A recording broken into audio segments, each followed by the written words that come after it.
Please go to the library. Sophomores should not start N O. It's really nice. You guys have a really clear tone and sound. It's very clean. You can get your vote. One constructive comment I might have would be is on the trumpet tube. Sorry, no, on the Denmark. Prince of Denmark. If you've got a dotted quarter note, it's going to be really helpful for you guys to subdivide. So when you see a dotted quarter note, start thinking in eighth notes all of a sudden. So 1 and 2, it'll help you place the note after the dotted quarter note a little bit more accurately.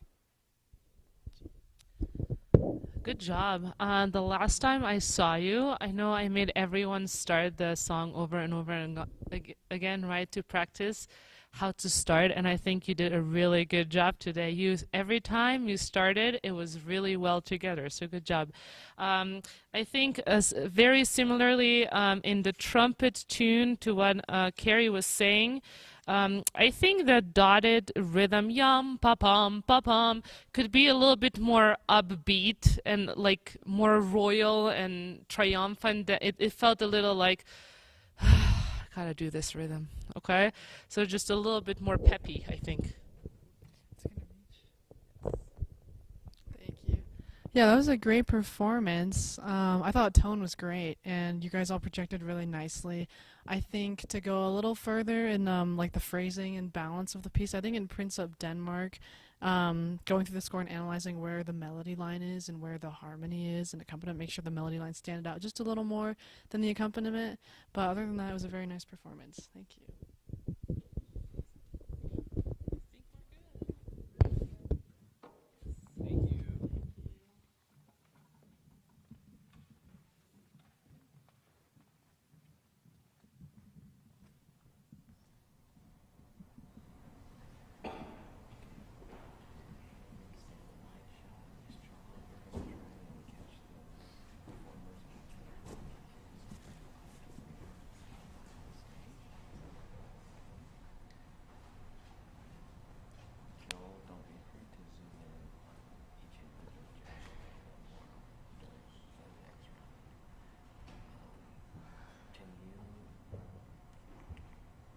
Is there enough core for you to move the drum out to your right if you needed to?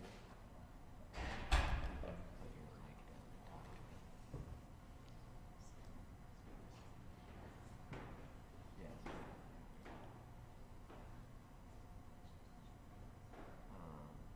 Don't move it yet.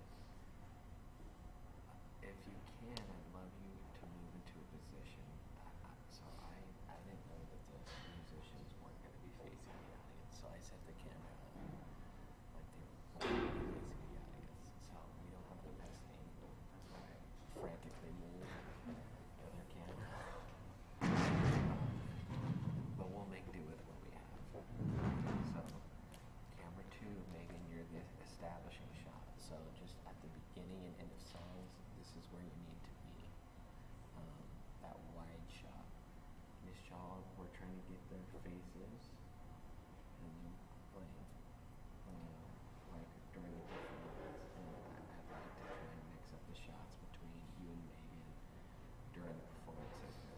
Joey, you kind of have an easy job. You're just zooming in a little tighter on each judge as when it's their turn to speak. The zoom button, like a rocker on the top right of the camera, it looks like almost like a boat or something.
heard you last. I think we got stuck on the first four measures. Yeah, yeah, good job. I really liked. I could really hear the difference in your articulation. So you had the long notes and you had the short notes, and you did your tempo changes together really well. What I would like to hear more is more of the harmony line. So we all know that cello is the most important person, right? And cello is our bottom slice of bread, right, that we put everything on top. The violin, our melody, is the top slice of bread, but we need the salami and cheese in between, okay? So I was missing my salami and cheese, okay? So way more violin too, way more viola, everything in between. I could hear cello really well, I could hear the melody really well, but I was missing the stuff in between.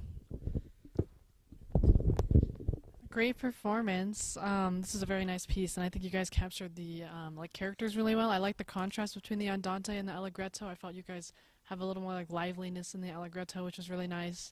I think in general, I think all of you could use a little more weight in the string. Like I think sometimes the sound was kind of surfacey and like it was almost there, but just more bow weight and just attack it a little more would just take it a little bit more. But yeah, it was really great. Thank you.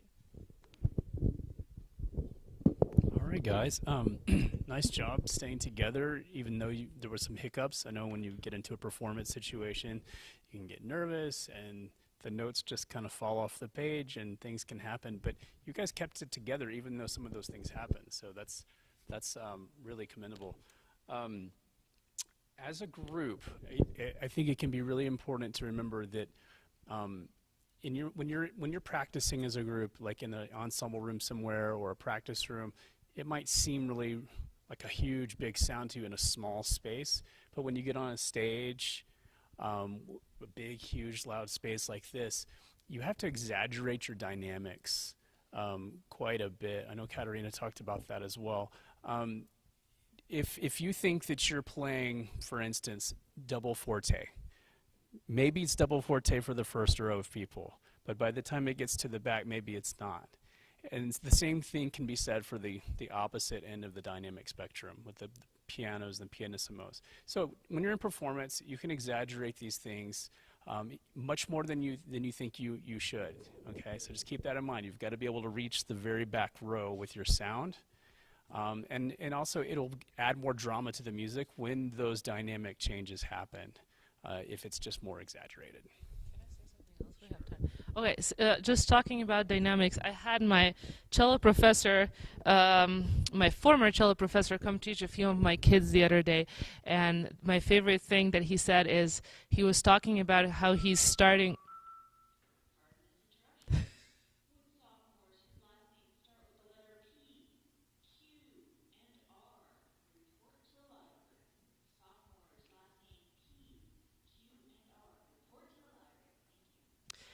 He was saying that he's starting his own musical dictionary, and that in his dictionary, piano means good sound, and mezzo piano means good sound, and mezzo forte means good sound, and forte means good sound. I think we tend to see piano and we're like, ah, piano, and then we start playing fluffy, right? It's just and I think maybe we had a little bit of that, so just remember that we always need good sound, okay? So even when it's piano, it's good sound first, and then we adjust the other things, okay?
Thanks. That was really enjoyable to listen to. I thought you all had a very nice tone. I thought you're projecting very well. I think the violin stood out as the melodic line. The balance in that sense was great. And I also liked the very end on those chords. You all, I could tell, like looked up, got out of your music a little more and connected.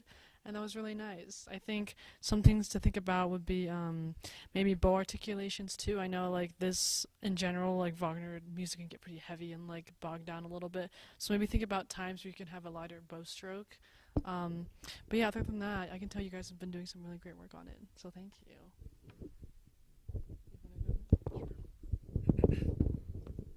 Thanks for playing, guys. One of the things that really stands out with what you did today was your mix of low-end instruments, mid-range instruments, and high-end instruments. For me, it sounded like a really, really nice mix. I could hear the violin very, very crisp and clear and right on top of the ensemble. And it certainly helps. We have two basses in this group, so it was nice and full sound. So it was a very, very healthy sound. It's one of the things I like to talk about a lot with my students is using a healthy sound, not one that sounds scared or weak or something like that. But everybody in the group individually was playing with a nice, strong, healthy sound as well. I would want to see. I'm a violinist, so I'm going to pick on you for a second. I want to see your posture change a little bit, where the instrument is over on your shoulder on the side, and where that's going to help you is it's going to help you draw a longer bow. With the instrument straight in front of you, you can only draw a shorter bow without moving your shoulder behind your body a little bit, and we don't want that to happen because when you bow with your shoulder, the bow starts going sideways across the strings. So pull that instrument around on this side, okay? But yeah, thanks guys for being so brave and coming out and performing for us today. Appreciate it. Thanks guys. Yeah, good job. I have to say kudos to basses. I thought you guys were great. I mean, everyone did great, but it was really nice to have that low end like played really well. Good job. I think I would like to talk about your look and how you play on stage. So a lot of times as musicians, we go into a practice room and we don't come out until we know something really well and we're like, okay, we're totally gonna nail this, it's gonna be awesome. And then we go on stage and play it and we don't really care about anything else. But people in the audience, they came to see the performance. Do we ever say, let's go hear the performance? No, we say, let's go see the performance. Of course, they're listening as well, but they're here to see you. That's why live performances are always better than a recording, right? So I think we need to show them our music as well, okay? So do you guys know anything about Wagner? Maybe it's better that you don't. His music is very intense and loud most of the time, to make it simple, okay? And you guys were too chill, okay? And so what I would have liked to see in Wagner, or anywhere where we're intense and loud, is, Bo, you moving, you're like, you need to look mad when you play this sometimes, okay? And this makes it interesting for us to see the performance, right? So I saw like a little bit of bow, and you were having fun, but I think this music needs to be more intense, just more bow, more in the string, and we need to show that, because they're going to be like, oh yeah, they totally know what they're doing, even if you don't.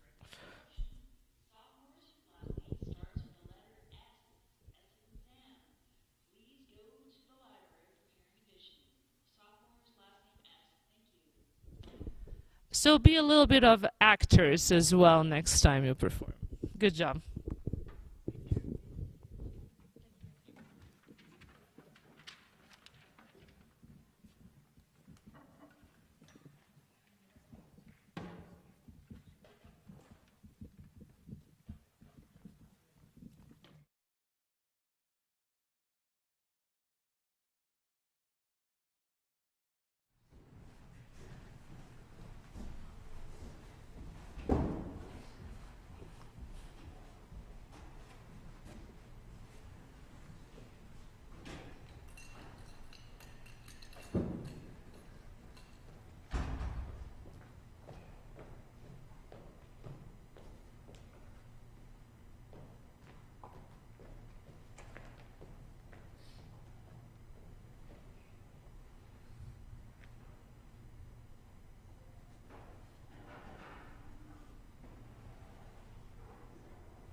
Thanks for playing, guys.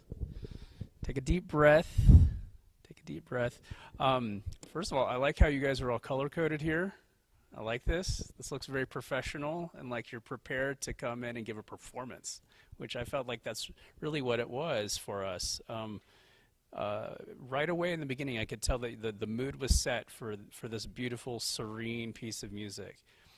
Is this the first time that any of you guys have performed Pachelbel Canon before, whether it was an orchestra or by yourself? This first time?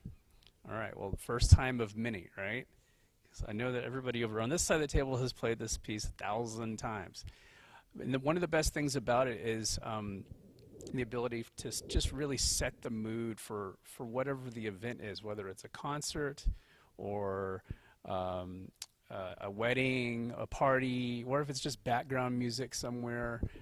This piece of music always does the trick.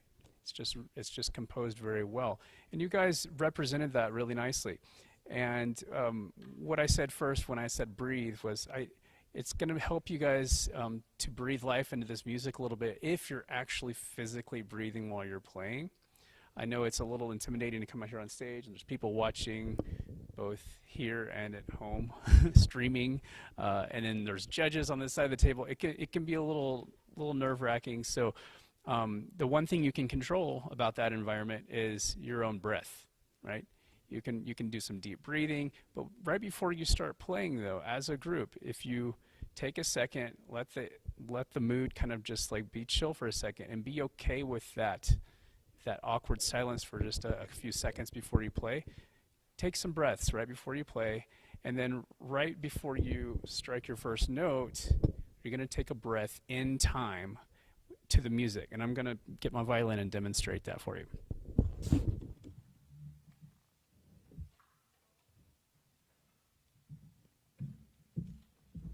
So what I mean by taking a breath in time with music, what is your first E and A? So I'm thinking quarter note beats in my head before I start playing this. In fact, if you want to take it a step further, one thing that can help you find your tempo in your head is the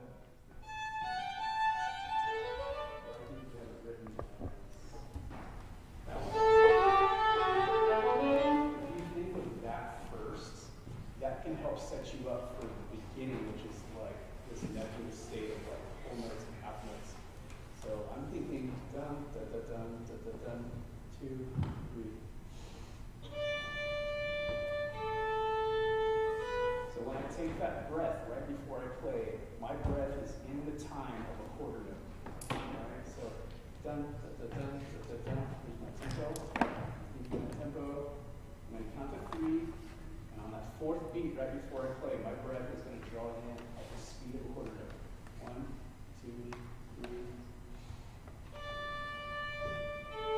And it really sets you up to have a really nice beginning. So can you guys try that really quick? See? And pretend that you're just going to start this again. Take a second, breathe.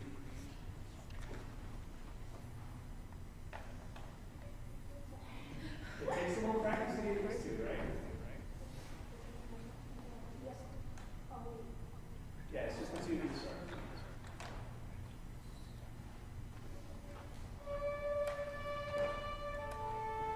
Good, all right. That was better this time than the very first time you did it.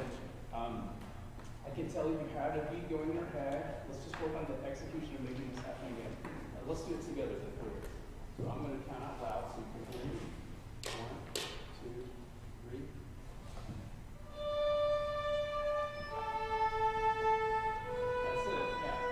You'll be your own little conductor for yourselves, okay? And then the final thing I'll say about this is your scroll can act like the conductor's baton.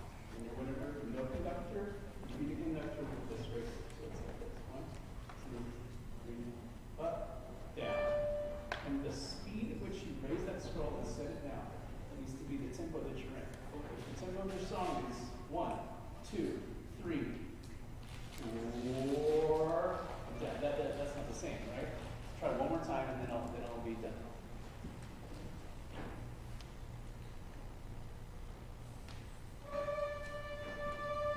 Great. That was it.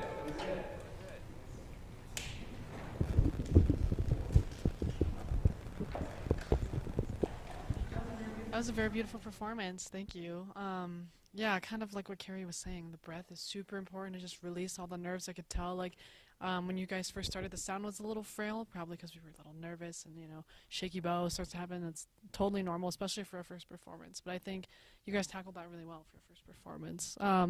I think in general for the main tune, like, it's pretty famous. We all know it. It's super beautiful. If you guys could maybe just, like, internalize the theme inside more than just on the page. And I kind of saw you start to, like, sway with the music, which is very nice. It helps you, like, feel the pulse. So yeah, I think it's something that the whole group can kind of feel together. And just sing the melody in your head, like in your free time, whenever, just internalize the melody will help you just sing it on your instruments a little more. But it was really great. Good job.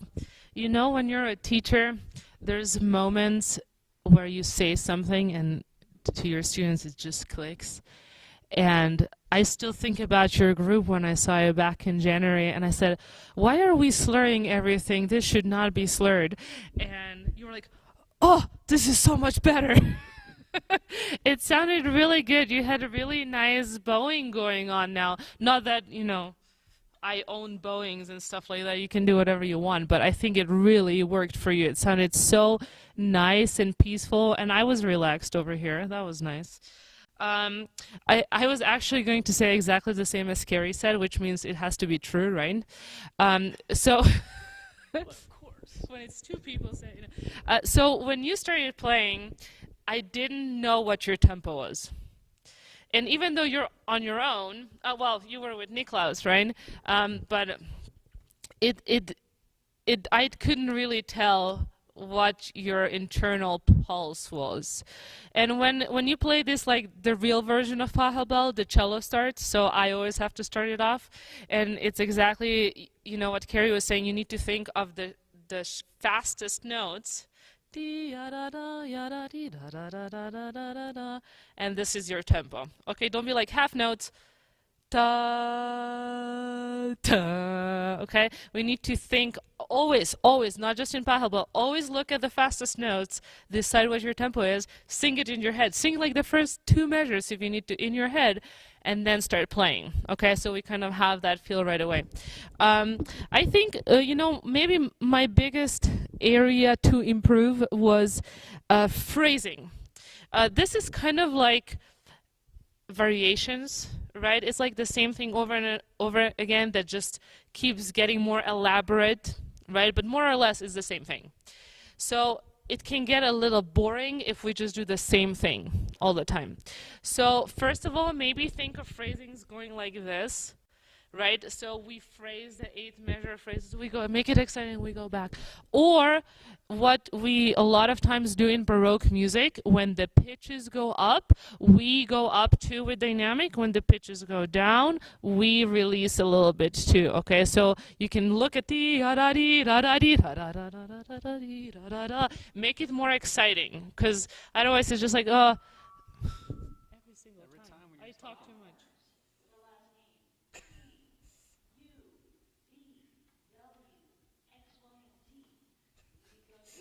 Now with your ABCs.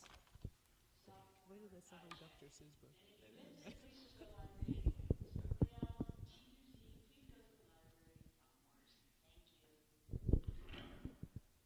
And think about dynamics for each little variation. They could also be different. In Baroque, they didn't write anything down, but that doesn't mean that we'll just play everything mezzo piano. So I think you can have more fun with it. But I really enjoyed, you had a very nice, relaxed sound. I was just like having a great time over here. Thank you. Good job.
was a really lovely performance. I really enjoyed that. Thank you for playing for us. I think right off the bat, the tone was very nice. It was a very full sound. You guys all connected in the beginning.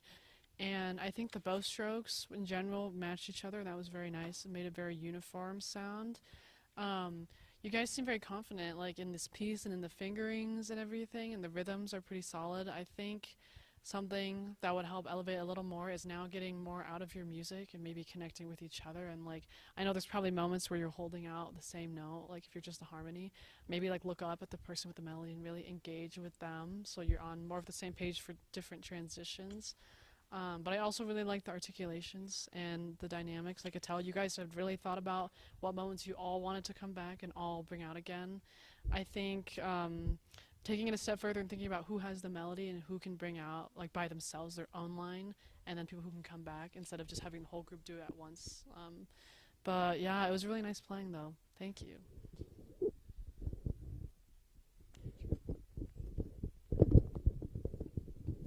Thanks for playing, guys.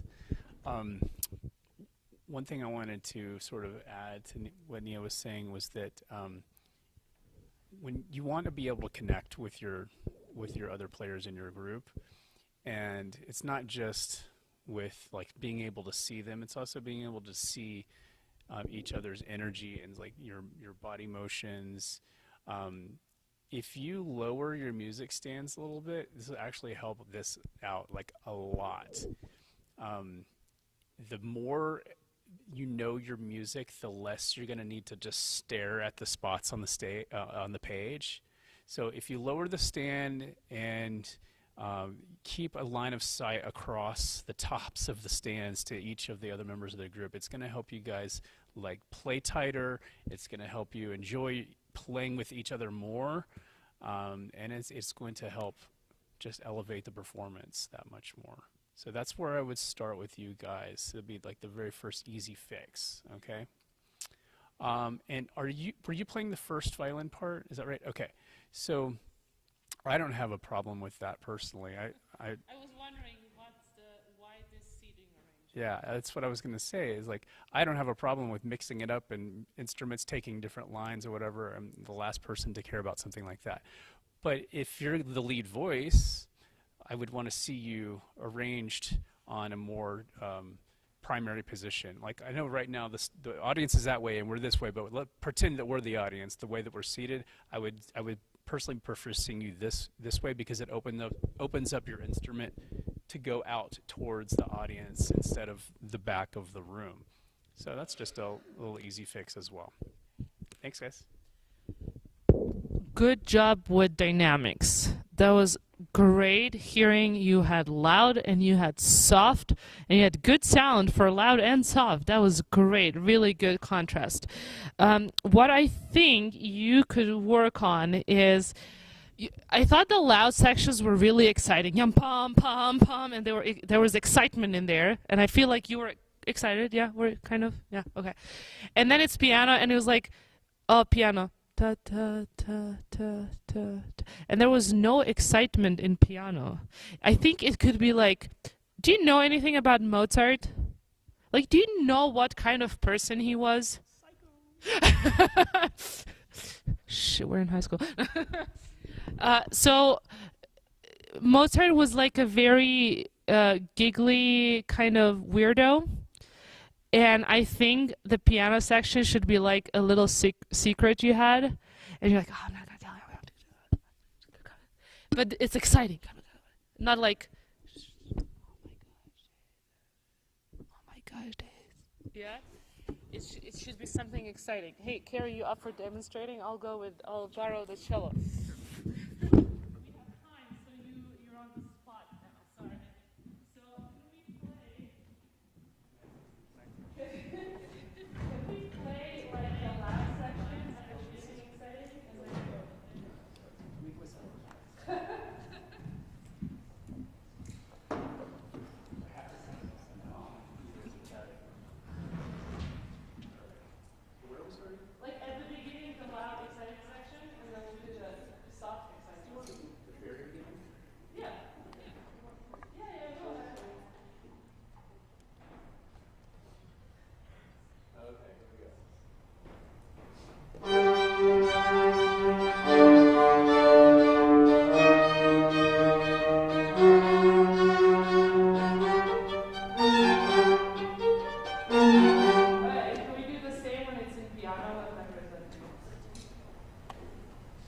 Well, you have to pump again.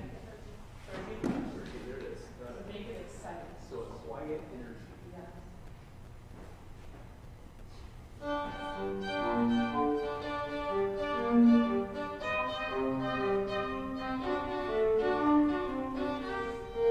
Hear the difference of, can we do it boring? Sure. And stuff? There you are. Let's see you now. Okay, here we go. 13.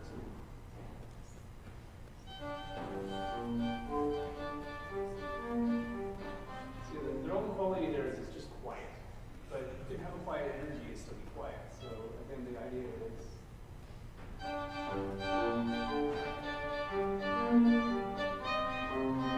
if you don't have a vibrato yet, if you're still trying to work out that technique, it's okay. You can still express with your bow by leading to the more interesting notes. If you're not sure which notes are interesting, start by looking for some accidentals, the sharps and flats and things like that that might appear. That can be your first clue. Or where something moves the way it didn't move before. Right. What are your shows? Let's do it again. I'm going to demonstrate being expressive without vibrato, because I know that's still a work in progress for a lot of students. Here's 13 again. So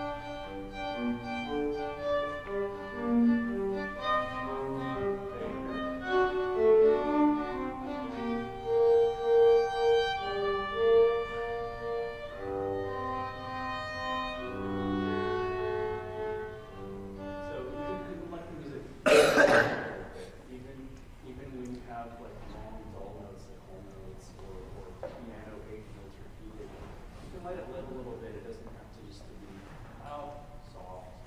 There's more than that in music. Yeah, I have a little secret.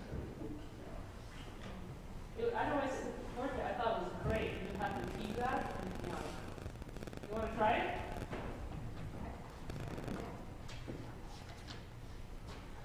There we go.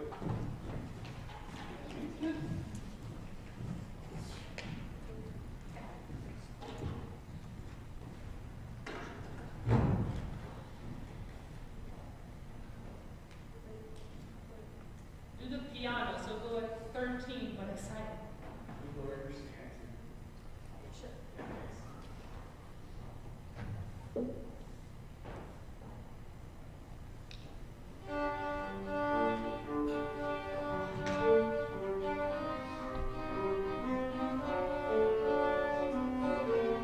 Yes, can we do it? I need you more excited. Because you know what they do? They're doing the same rhythm. I'm talking about, One last call for any sophomores who have not taken their hearing test, please go to the library. Again, any sophomores who have not taken their hearing test, please report to the library immediately. Thank you. we're doing piano section. We're at 13 again. Okay.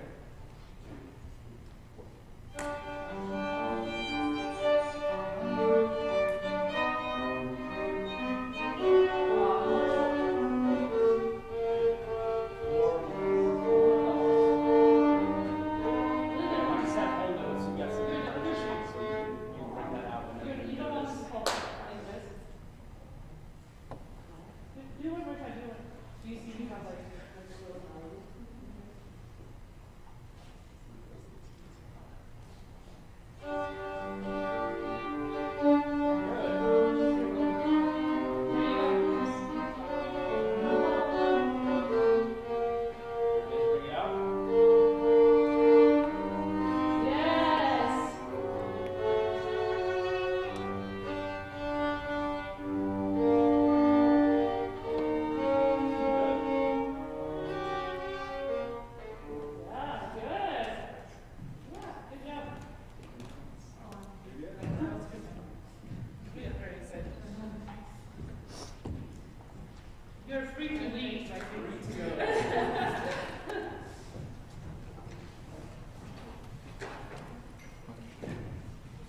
I don't care.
Very good job playing together. You knew where the melody was, you knew where the counter melody was, but I think if we can tune those higher bits, it would be even better.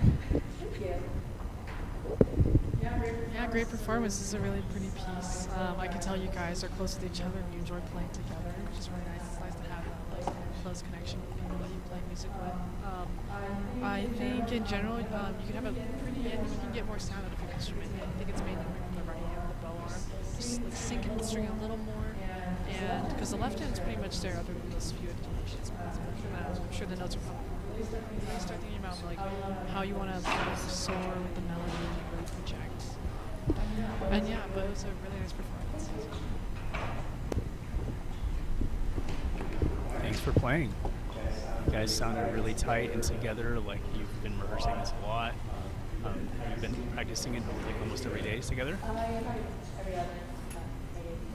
Probably more lately in the last week or so.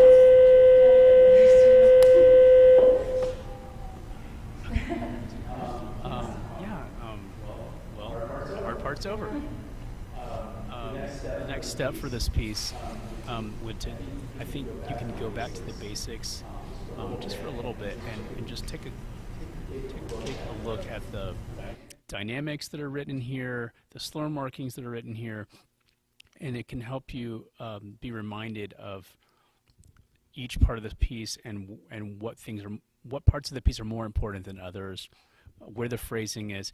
If you just go back to the beginning, like it's like day one with this song, and just analyze it just like with a pencil and go and circle and write little notes to yourself. Ooh, I can see that the melody is raising and raising and raising here. I might want to bring that part out. Or if you see a part in your score that looks like you don't have anything that's terribly as important as maybe the melody, you can make a note to yourself.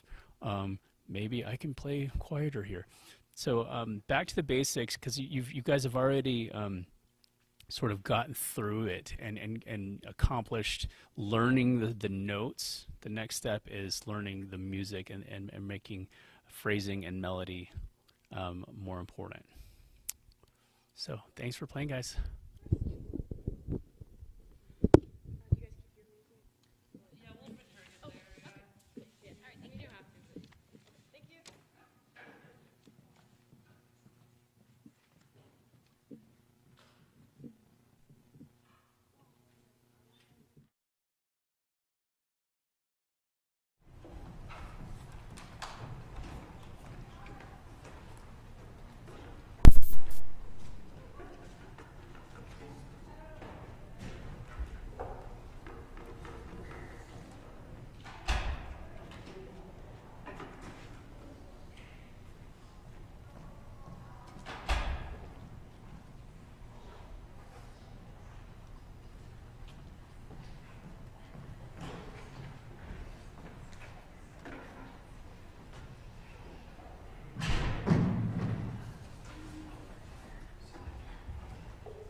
So you guys undertook a fugue with a group of 5 of you. That takes some guts, first of all, with no conductor, right?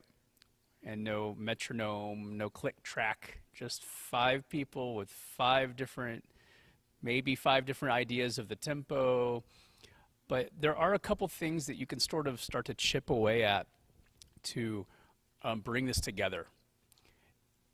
One of the first places that a fugue or some similar music where it will start to fall apart is when there's a tie, like a half note tied to an eighth note. We see that figure a lot, or a quarter note tied to an eighth note.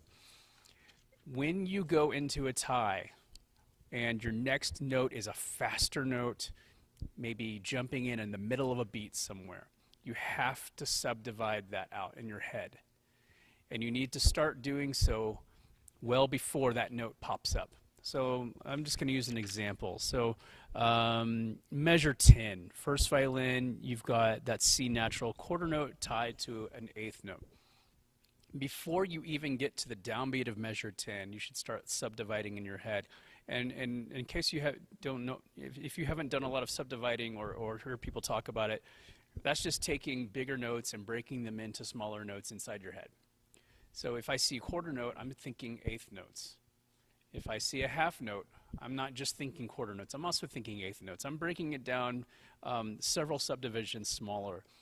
So for example, measure 9, bum, bum, bum, bum, bum, bum, bum. So I have this eighth note click track going in my head as I'm playing. That way, when you come off of your tie, that eighth note is going to be the only thing, it's going to be the lowest common denominator between the long note and the short note that's following the long note.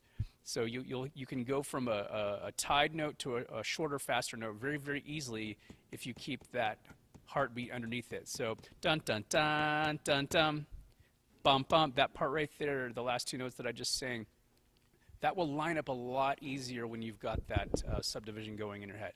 And all 5 of you have to be doing it. Okay, everybody has to do that. One other thing you can do to tidy up some of the places where it starts to fall apart is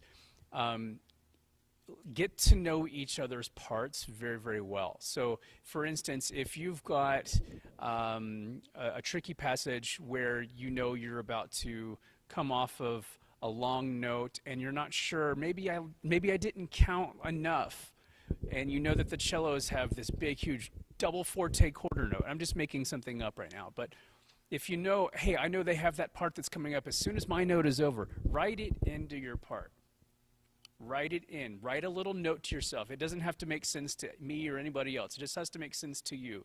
Write a little cue in there for yourself that says, hey, the cellos have that thing next. That's how I know where we are in the music if I get lost. You can do that wherever you want to in your music. You can take a pencil to every rehearsal and write little notes to yourself, because a piece like this with a fugue, you have to have directions beyond just knowing your own part. You've got to know everybody else. All right, next. Yes, fugues are so difficult. I mean, I kind of have exactly the same notes as what Carrie was telling you. So one of my comments was, use metronome to practice. And then the other, what he was just saying is writing little notes of what the things are. I think for myself, I would write all the beginnings of the theme, right? So you all know, dum, bum, bum, ba. And if you write in your notes, cello, viola, second, you at least know when that is, because everything else is just like noodles, right? But it should be easy to hear the beginnings of each theme. Does that make sense? I think really overall, I thought you guys had a really good sound and really good intonation. It was just the rhythm. Okay, so I think you fix that, it's gonna sound really good. Yeah, it was a really nice performance. I agree with a lot of what's been said. Intonation, rhythms, all that stuff is there. It's just more ensemble togetherness, could use a little refining. And I think something that's going to help you, especially in the beginning, when we have all these staggered entrances, is not just like look up at your music, like look up at the person who's coming in, and kind of like if you're the one coming, maybe like a physical gesture, like this is my turn, and it's like you're inviting the ensemble and the audience to pay attention to your sound. I think that would be very helpful. And then like a quick balance thing, I think I could have just used more little violins in general, because I know there's like 2 cellos, bass sound, you know, so just a little stronger in the violin part. But yeah, the sound was really nice, and yeah. You guys win the award for the best group name, though. Thank you.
what a nice performance. Thank you guys. How do you guys feel right now? Amazing. Okay. Well, I want to say props to you guys for making it through the entire piece. I know there were moments where things didn't go like how you wanted them to. I could tell by your facial expressions. But the most important thing is to just keep going and don't let that rattle you. So it's very nice to see. I liked the dynamics. I thought maybe they were a little too like abrupt at times. Like you went quiet, which is good, but I think if you maybe ease into the phrasing of like going to the peaks and like low points of the piece, that would be a little more like pleasant to listen to, I'd say. But I also think I know you guys are like really good friends. I know you're like pretty silly, so just have fun with the piece. You guys seem very serious and kind of nervous, which is like it's fine. It's a performance, but just try and remember to enjoy the music and enjoy playing with each other. So, but yeah, very nice performance. Hey, good job. There were spots, there were moments that I don't know if you were like, we can do this, and you pulled yourself together and you were like, oh yeah, this is awesome. And like I was like, wow, this is awesome. And then there were moments where it was like, what am I doing again? So I don't know if that was just you ladies being nervous or it's spots that we need to practice still, right? So maybe like today when we make you nervous, right? Maybe this is a good spot. You go backstage after we're done and you circle the things that you weren't that confident in right now, and maybe that's what you practice next time. Do you get to play this again, or is this like we're done? Okay.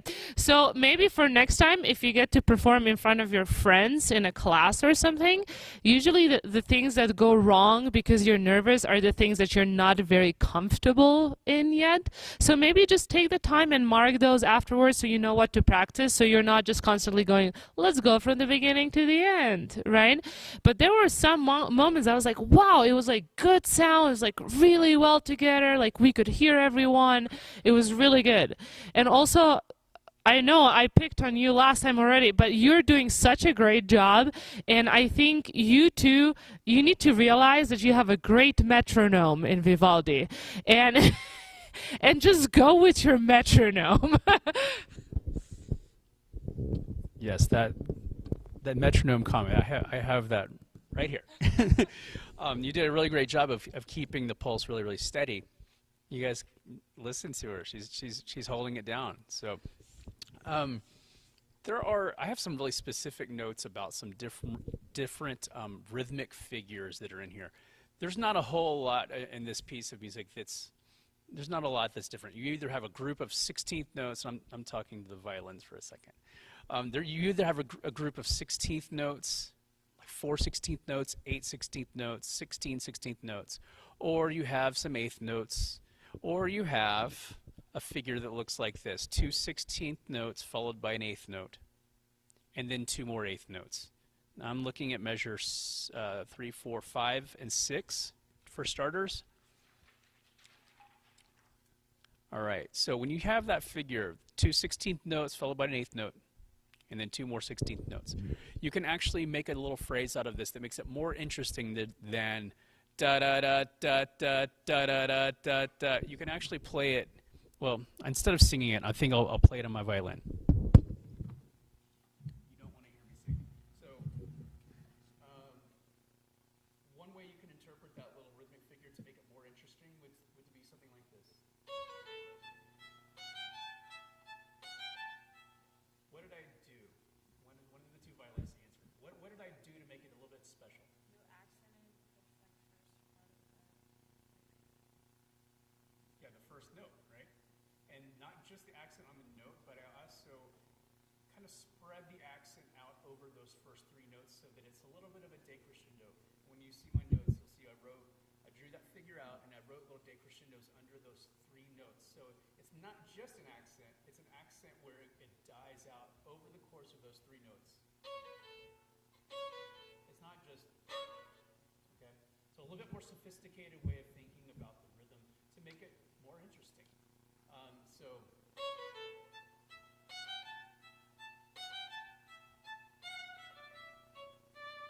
All right, the other rhythmic figure that I wanted to address was the places where you do have several straight 16th notes in a row. Don't just make it like da da da da da da da da da. That can be a little boring for yourselves as well as the listener. So again, with the accent comment, this is not going to be an accent just like a. That's not interesting, but what we can do is make an accent with more bow speed and more bow length. It's not just going to be a percussive accent, it's going to be sort of a push on that first note of each four. So I'm looking at 1, 2, 3, 4, 5, 6, 7, 8. This is measure 8. Again, violins. You see how the notes change on the third beat to that F natural? To here. You see that spot I'm talking about? So if you're going to do a little elongation or a accent on the first of each four, in this case you might save it for the first one and when you change to the F. So here's the first one. And here, if you do it on every single beat, it can be a little bit monotonous. Like, we don't want that. That's belaboring the point. So I'm just saying, go through here with a fine-tooth comb and find rhythmic figures and melodies that can be made more interesting by a little bit stronger bow stroke on a note. I'm avoiding saying the word accent because it's not truly a percussive ping of a note. Phrasing. Yeah, it's more of a shove on the note. It's just kind of a ha pa pa pa pa pa pa pa pa pa pa pa pa. So just some really specific notes on rhythms for me. So thanks guys. Good job.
Hi, we are Cotton Candy, and we will be playing Spring to You today by Vivaldi. It's just very close together, so this is going to be hard to separate.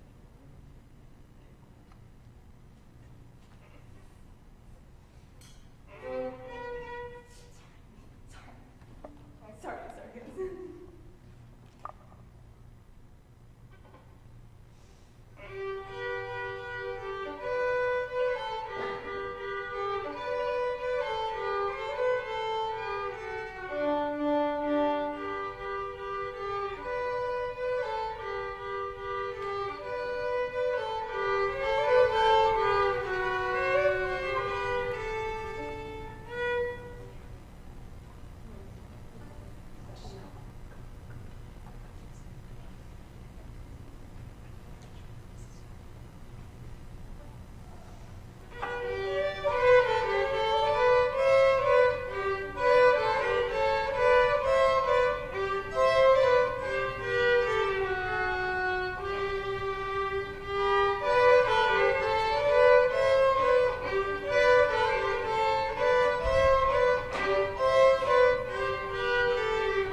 Was this your first performance ever?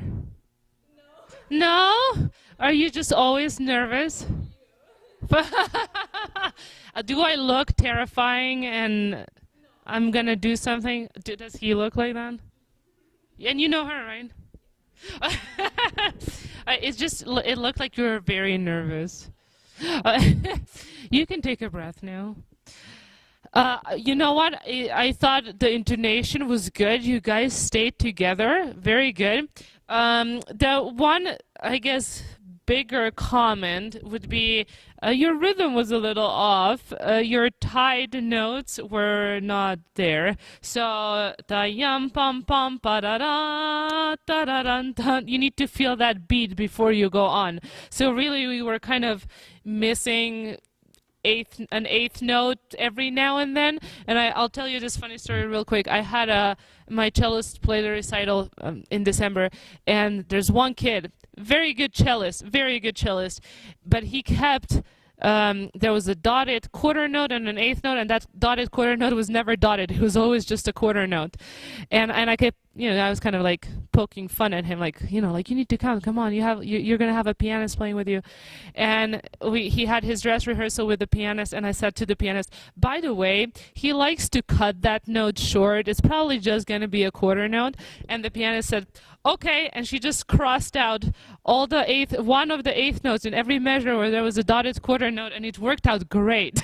But I don't think we have to do that. I think we can just practice and we'll get it. So just be aware that every tie we need to feel those two beats in a measure. Ta da da dum pum pum pum, right? And also syncopations. Yum pum pum pum pum pum pum. We need to feel a beat on that quarter note, okay?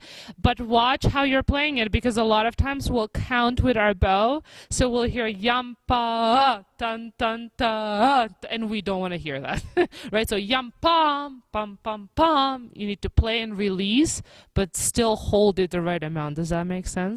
But I thought, you sounded really good. We just have to get the rhythm. Yeah, I agree. You guys sounded really great. Once you guys got into the piece and more comfortable with like the stage and the environment, it was really nice. I liked the tone. You guys projected really well. I think an important thing to practice for you guys would just be starting the piece. I know starting pieces is one of the hardest parts of like performing.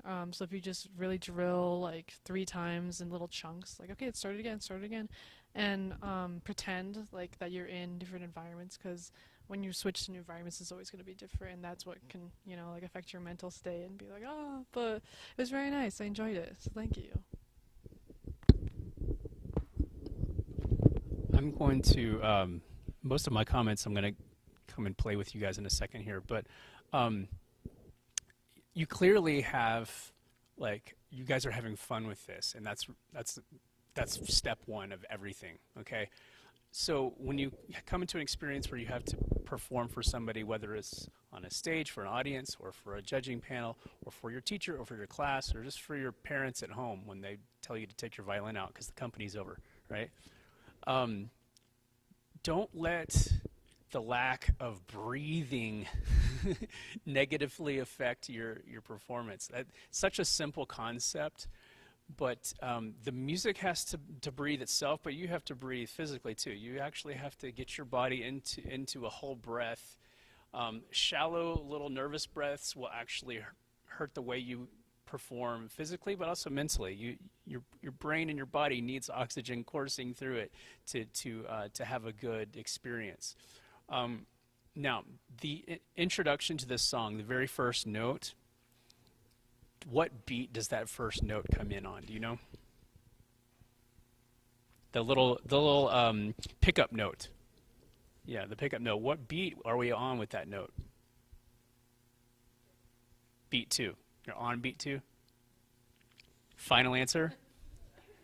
Okay, so you need to use a lifeline. They don't know that show. That was like 20 years ago.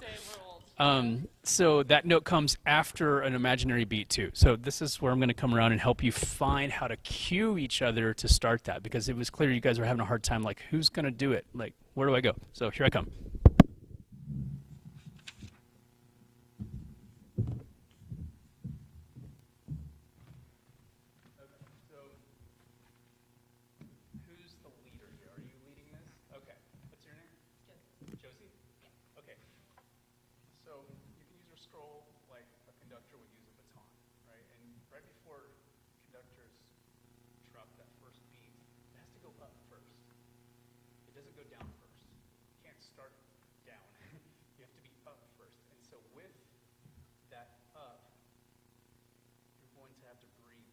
before that note, not with that note, not at the same time as that note. You don't want your scroll to be moving up with that note. So I'm going to think to myself 1 and 2, because I'm going to divide this 2/4 into 4/8 notes in each measure. 1 and 2 and. All right. This comes on, that first note comes on the and of beat 2. So you're going to go like this. 1 and 2. 1 and 2. So you're going to have a little lift on 2. 1 and 2. Your lift actually was with her, was starting, you were doing a lift on the note itself. The lift has to come before the note. A little like that. 1 and 2. Okay, let's try that and then another time. Let's do it all together first. I'll count it out loud first, and then do it silently. Do enough room. Good. The notes. 1 and 2. Okay, let's do that again. You did a great job. Let's get it together. 1 and 2. Nice. Is everyone doing up, down? Up, down, right? Okay, now this time we're going to do it silently. And since no one's going to be saying the beat, we need to be feeling the beat and be watching each other. So it's going to look like this. You watch me first, and then you guys do it together. Ready? Let's play together. Let's do it again. Okay. 2. Wait. That's pretty good. That's closer. Let's do it again. Sorry, I was gonna go down. It's so awkward, right? That's it. You got 2 good ones now. All right. And so I always tell my students, like, I always ask them on the very first lesson is, what's a good definition of practicing? Give me like a 5-word sentence answer for that. Yeah, for good practicing. How would you describe a good session of practice? How would that go?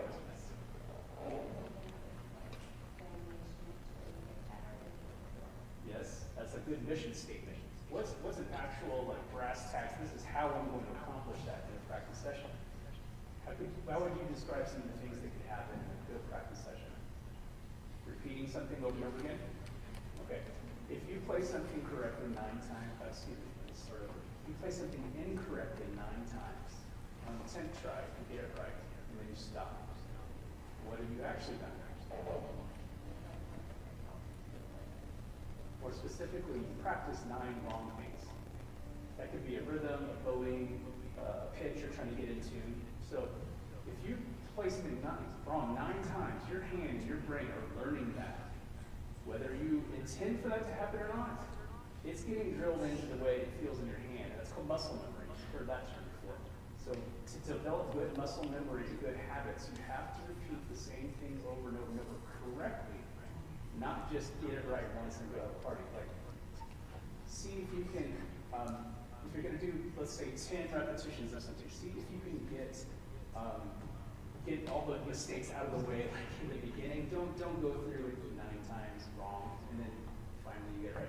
So that would apply to how you guys can rehearse this opening.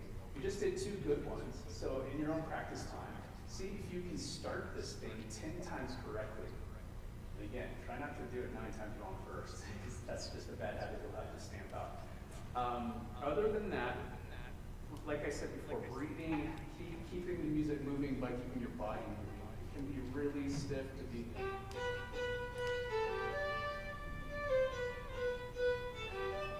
Let's, no, are we okay on time? No? We're not okay on time? We're over? How do we go from 100 to be over? All right, so just breathe and move, okay? All right, thanks for playing, guys. Thank you. Sure.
Thanks for playing, guys.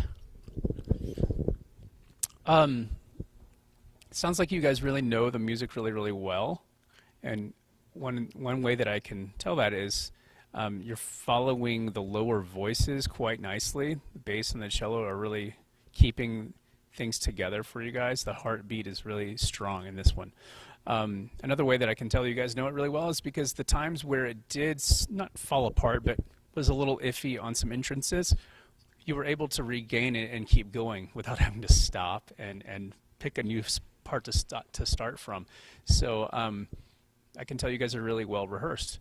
One thing I'd like to hear is the melodies and the upper voices come out stronger, a little bit louder. One way that you can help support the, in this case, the first violin is if you're a lower instrument, if your dynamic marking says forte, you could consider taking it just like half of a dynamic level softer, just to allow those those upper voices to cut through a little bit. So if it says forte, you might consider playing somewhere between mezzo forte and forte, just like half a dynamic softer, just to allow that breathing room in there. Because it's a very, very dense group. We have so many different voices in here, and it helps to think in textures like that. Think in upper voices, middle voices, and lower voices, and you gotta listen. Is that upper voice cutting through enough? Now I'm a violinist, so I'm gonna stand up for the upper melodies to come through. But yeah, so great job rehearsing, guys. Great performance. This has certainly come a long way since I last heard you guys rehearse, and I'm so excited to hear you guys have it all together now. It's really great. There's definitely a lot packed into this piece, like the pizzicatos and the clapping and the trills and 16th notes. So props to you guys for staying together through all the transitions. And I know it's kind of hard when we're playing in a line, because I know you guys are used to playing in more of like an arc where you can communicate, but I think you guys tackled that really well. I think I agree with Carrie on the violin melody. Just come out just a little more. Those basses are pretty strong, which is great, but we gotta, like, fight for our way through the sound. But yeah, it was a really nice performance. Wow, how exciting. You want to hear what I said that Carrie already said? Well played together. Everyone was following the cello really well. I also wrote, but the balance could be better because it's very bass heavy, meaning we need more of the violins, and you can totally do it. You just gotta be more confident. You know what? I want to try something. Can we play a few measures at 45, your little pizzicato section? It is so cool, and I don't know what it sounded like. Not exactly in the right time or tempo. Do we usually like to rush or slow down in pizzicatos? Rush. We always rush. So just make sure. Ya pa pa pa. We only have eighth notes. Ya ta ta ta ta ta ta ta ta ta ta ta. That's all that there is. Okay. Nothing weird is happening. It's just eighth notes. Okay. Just don't rush them. Can we have it once without the clapping in double bass? Can we go right from 45? Just all the pizzicatos. Ready? 1, 2, 3, 4.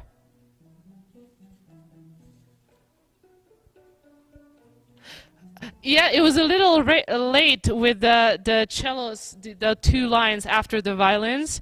So make sure it should sound like one instrument. Okay, can we try one more time? 1, 2, 3, 4.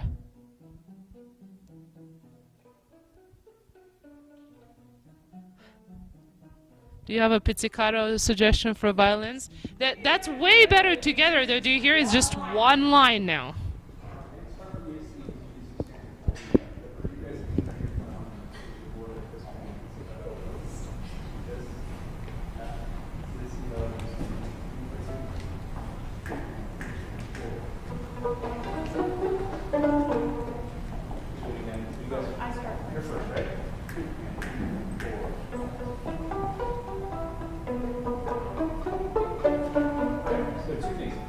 When she's going ahead of time with the bump, bump, bump, bump, bump, be listening to what she's doing so that you're ready to jump in without any kind of delay. I don't know that that's the same. You need at 2 and 3 and 4. So as she's playing, I'm already going. Listening to that, feel the beat, like the metronome inside here. The other thing is a technique too. If you're going to mount your thumb on the edge of the fingerboard like that, it can slow you down a little bit. You might consider getting it free so that you can remove it. The downside of that technique though is though you can be sloppy because you kind of miss the string sometimes. So try both ways where you've got your thumb anchor and then try it without. See which one you can have more speed with, but don't suck it. I don't know. I think I would rather you have the same tempo and speed than slowing down the thumb section. So try both ways and see which way works the best for you. Makes sense? Thank you. Good job.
Super nice performance, guys. That was super beautiful to listen to. How do you all feel? How do you feel that that went for you guys? Pretty good? Yeah? All right. Yeah, it was great. What did I write? Great tone and blend. I thought you guys were, you could tell you were all really listening to each other really well. I think in the beginning on those like really lyrical passages, some vibrato could have been a little looser. It looked a little tight. Maybe that was also like nerves, but in general, I think just slower, wider vibrato to really make that melody sing. And I think in general, I really liked your dynamics. I could tell you'd all thought about like the peaks of phrases and like making room to have some contrast. I think you guys could even like back away even more if you don't have the melody, because at times it was just a little like there was kind of a lot happening at once. I didn't know which voice to pay attention to really, so just backing away if you don't have the melody to give it some room to like breathe and just like really soar. But yeah, it was very nice. Thank you for playing.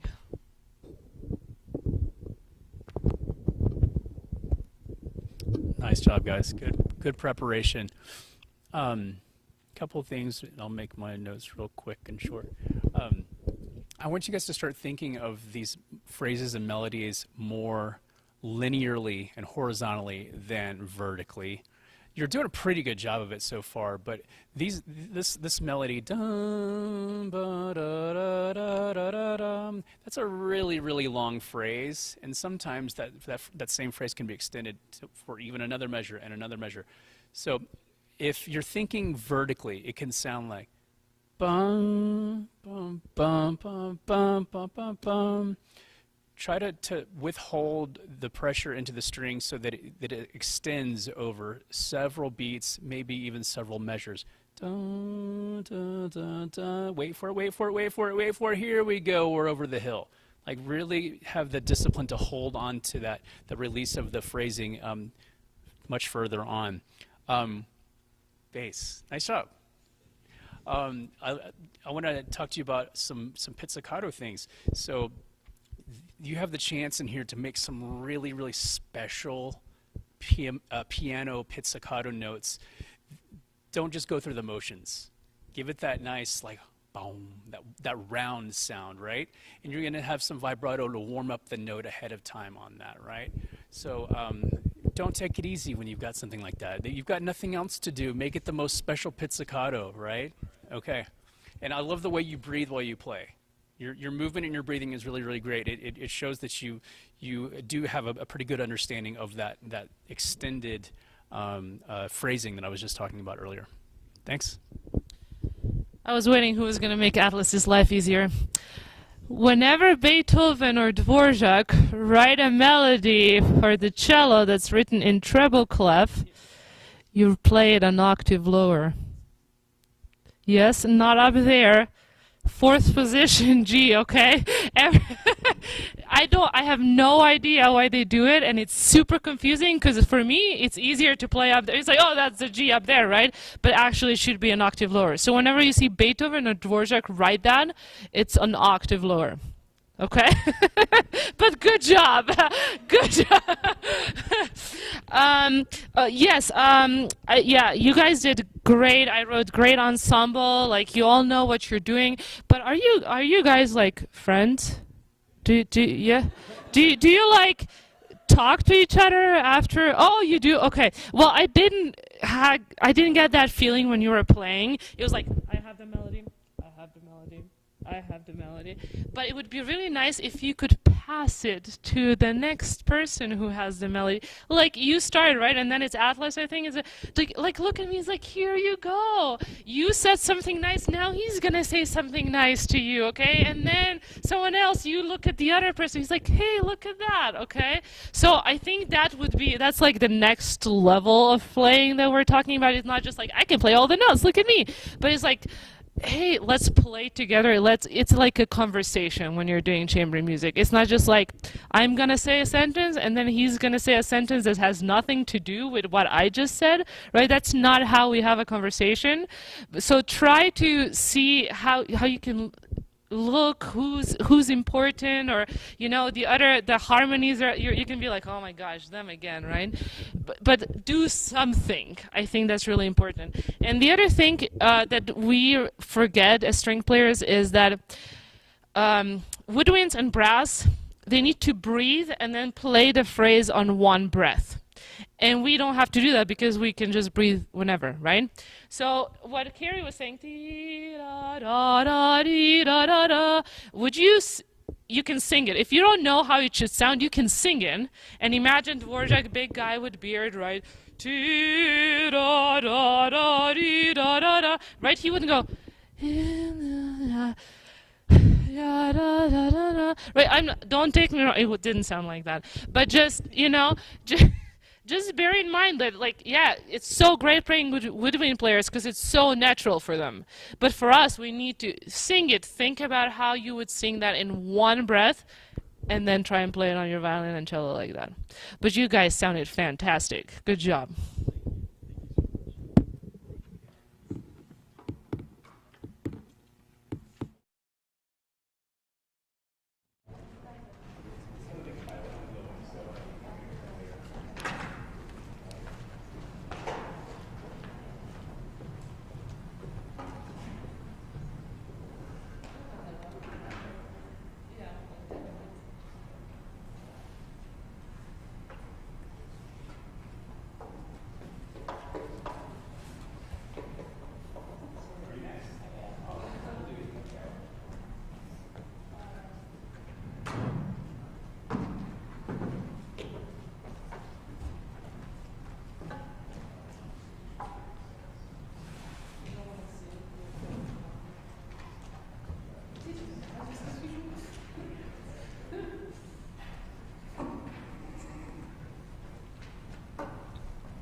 So how long have you been working on this one?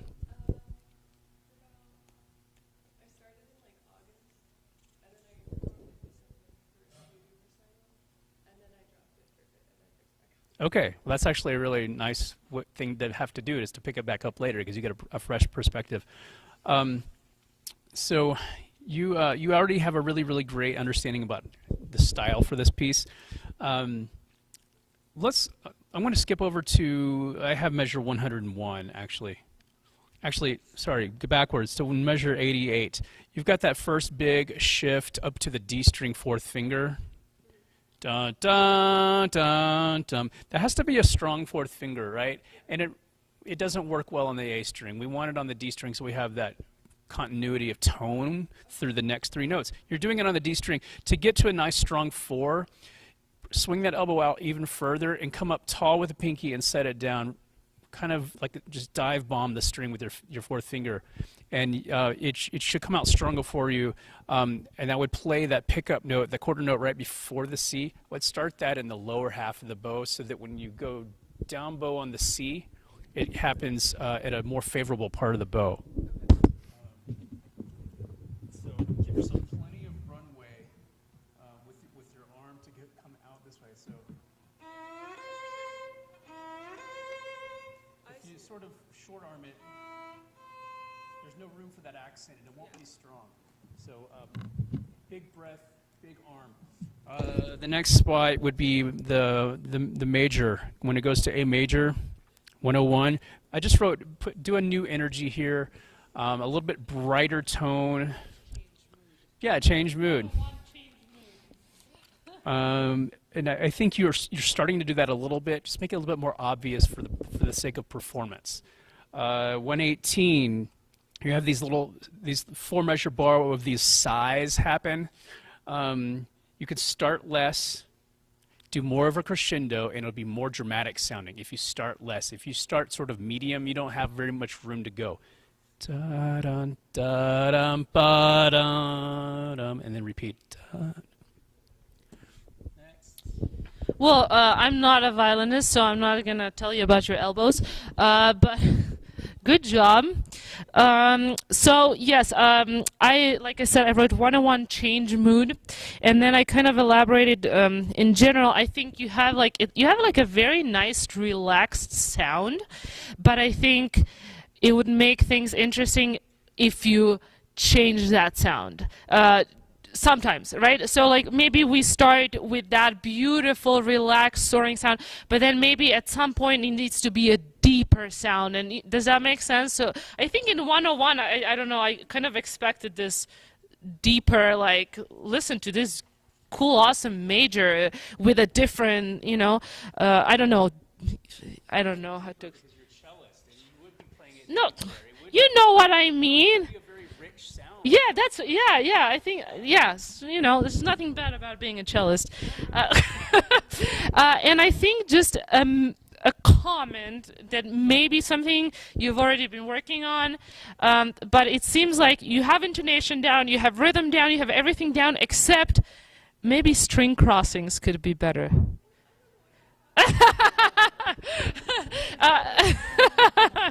But I mean, yeah, great job. So yeah, I don't know if how it works for violin. In cello, we try to imagine like you're playing a double stop, and then you do very small. Is that how you explain string cross?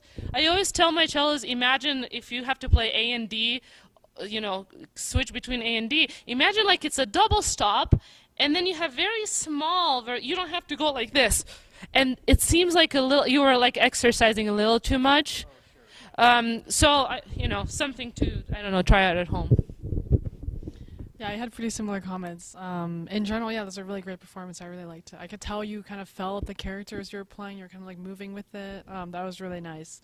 I think I just wanted a little fuller sound and really more grit in the string at some moments. Yeah, sorry, I just, yeah, I thought maybe at times you could just have more weight in the bow, and that would just give you a little more resonance in your sound.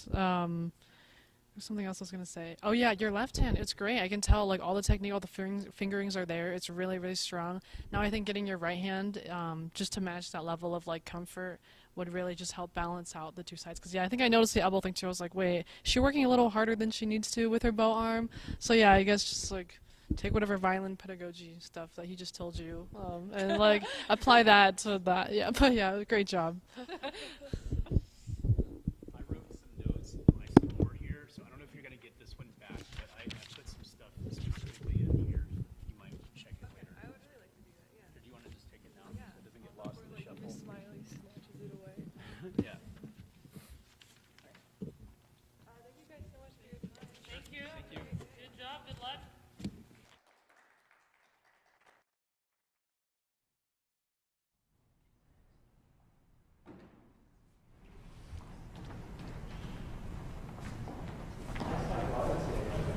Thanks. Nerves help with that. It's like the only thing that helps.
Well, I'm out of there, and it's very fair. Part of the first movement, but shall support you satisfied. Do you need a second music stand to spread the music all the way out? Oh no, it's only 2 pages.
Yes, great job. That was really nice. That was really beautiful to listen to. This is a great piece, and I think you're getting around it really well. I can tell. How long have you been working on this piece?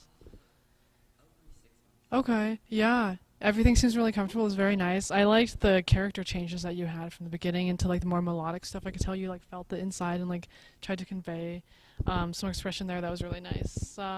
I think in general, some shifts, they're a little fast, and I think you could just slow them down a little because they sound a little harsh sometimes, so just soften them up a little and like really glide into where you're going.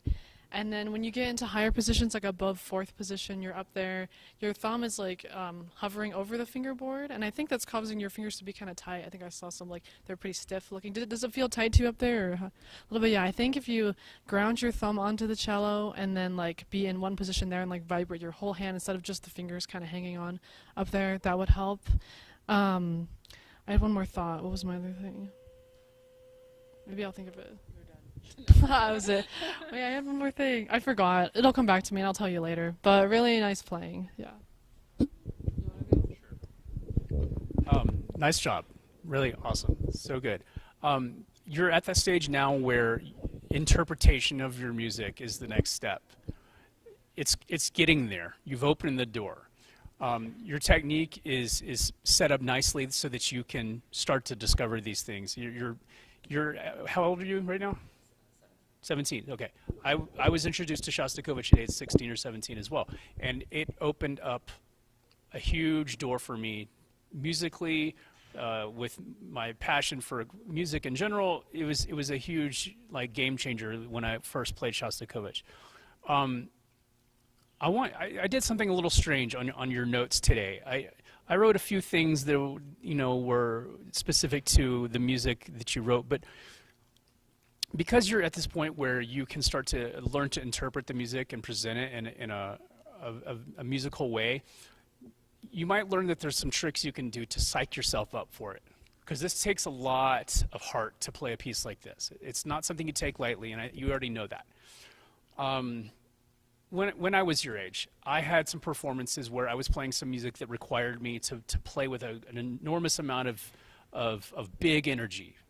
And I was struggling with a way to tap into where that was going to come from. Where was I going to get this energy? This is a random Wednesday afternoon. Like, where's this going to come from?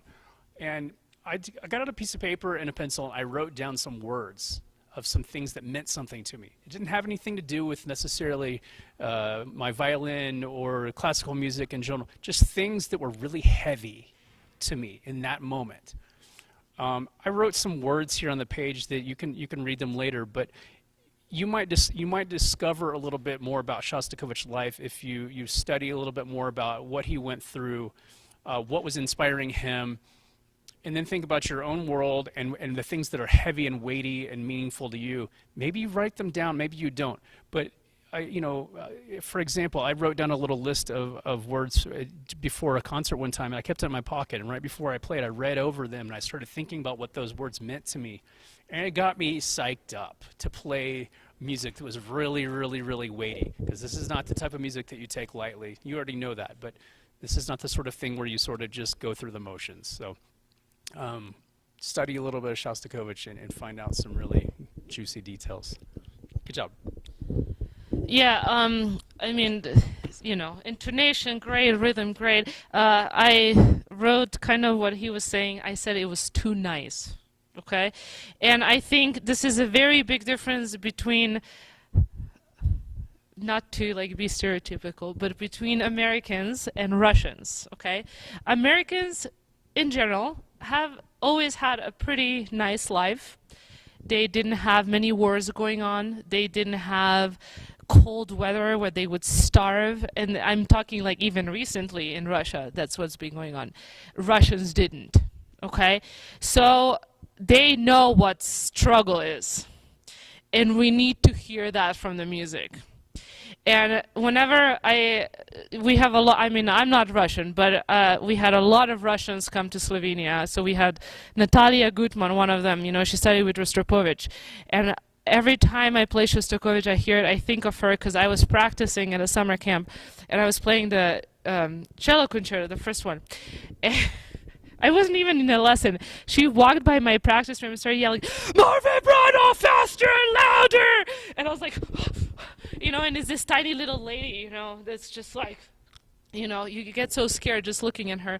You need to be that, right? So, Shostakovich, really listen to Russians play Shostakovich. I love Stephen Easterlitz and Truls Mork and Kapusson and all the great cellists, but listening to Rostropovich play Shostakovich and playing Natalia Gutman play Shostakovich is a whole other thing.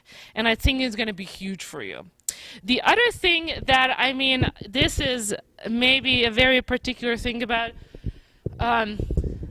cello technique, and I don't want to mess you up, but I think you can use stuff like that. I think you need to use your body to play this louder and grittier. And you look so chill. I feel like you're like, yeah, I can play some cello, and you're like, and everything's working and it's great. But I think if you can use your body, can I come and mess you up for a second? And then you do whatever you want with that, okay? So I would sit more at the end, and I know these chairs are not comfortable, but sit at the end all the way. There you go. And then turn your, you see how I turned your cello? So now, when you're on A string, can you play, okay, so let's see. So you were like this before. Now play as loud as you can on the A string all the way to the tip. You give up, right? Okay, now do this and play as loud as you can on the A string. Yeah? So you can come without pressing, or we don't want to press, we just want to use your weight. Without, you're coming around your cello, and I was looking at that too. So this way, right? So before you kind of felt this way. Does that make sense? But try and come around this way. And it's going to give you that weight, okay? And just tipping your cello, and you can go home and explore, and I know the chairs are more comfortable everywhere else, but explore how you can come around your cello more like this, rather than playing like this, okay? Good job.